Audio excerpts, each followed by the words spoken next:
ნელია სოფლიოში ანალოგი მოეძებნოს ისეთ ზემოქმედებას ნიადაგზე ადამიანის არასწორი მოქმედების შედეგად, რომლის ფართობი 150 კვადრატულ კილომეტრს აღემატება პატარა მუნიციპალიტეტში, როგორც ჭიათურაა. რადგან მანგანუმი ძირითადად მოიპოვება ქალაქის მიმდებარე ტერიტორიაზე. ეს არ არის სადღაც 30-40 კილომეტრის იქეთ. ამიტომ მიმდებარე სოფლები, სადაც კანონის დაცვის არ ხდება მანგანუმის მოპოვება, სადაც ვისაც როგორ უნდა ისე ამუშავებს, ბუნებრივია ხდება დიდი მოცულობის ნიადაგების დეგრადაცია და შესაბამისად მოსახლეობა იზოლებული ხდება, რომ გაიქცეს თავის საცხოვრებელ სახლებში.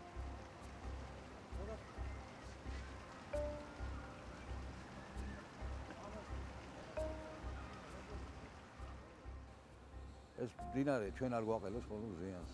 წლების უკან ეს მდინარე სუფთა იყო. მიდიოდა მანგანუმის მუშაობა. მაგრამ წყალი არ ჩაედინებოდა მანგანუმის გამდიდრების შემდეგ მდინარე ყვირილაში.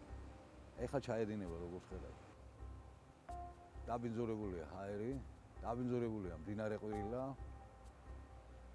დეგრადირებულია ნიადაგები, დამშრალია წყაროები, დაბინძურებულია მიწისქვეშა მდინარეები, რომლებიც ქალაქს ამარაგებენ წყალს. ეს ყველაფერი გამოწვეულია მანგანუმის არასწორი მოპოვების შედეგად. ირღვევა კანონი გარემოს დაცვის შესახებ, ირღვევა კანონი წიაღის მოპოვების შესახებ და საერთოდ თუ რამე კანონი არსებობს, ყველა კანონი ირღვევა. ჭიათურა არის ამ თვალსაზრისით ამ მხრივ არის დაუცველი, ჭიათურის მოსახლეობა არის დაუცველი.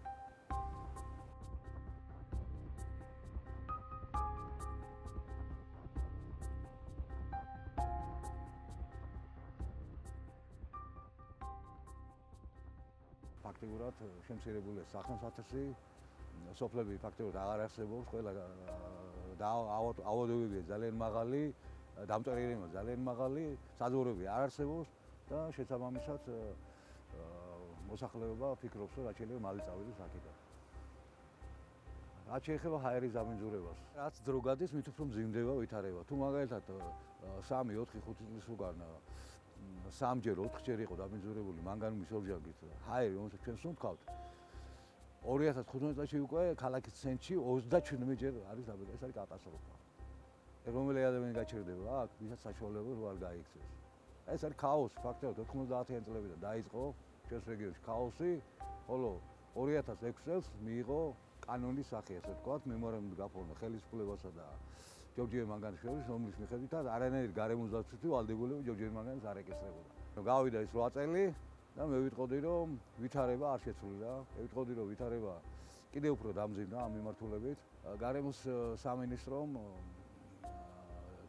დაიწყო შესწავლა 2013 წელში და საბოლოოდ აღმოჩნდა, რომ მთლიანობაში დაახლოებით 360 მილიონ ლარზეა დაანგარიშებული ზარალი და გადაეცა სამართალდაცავ ორგანოებს გამოსაკლებად, მაგრამ ამის შემდეგ გავიდა უკვე რამოდენიმე წელი და ჯერჯერობით პასუხი არ არის.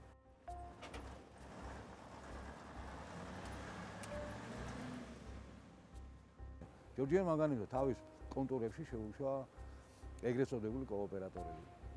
ანუ 3 საშუალო ფირმასთან გააფორმა ხელშეკრულება, ხოლო ამ 3-მა დაახლოებით 40-თან კიდევ გააფორმა ხელშეკრულება და აი ხა ჯორჯია მანგანიძე ამბობს, რომ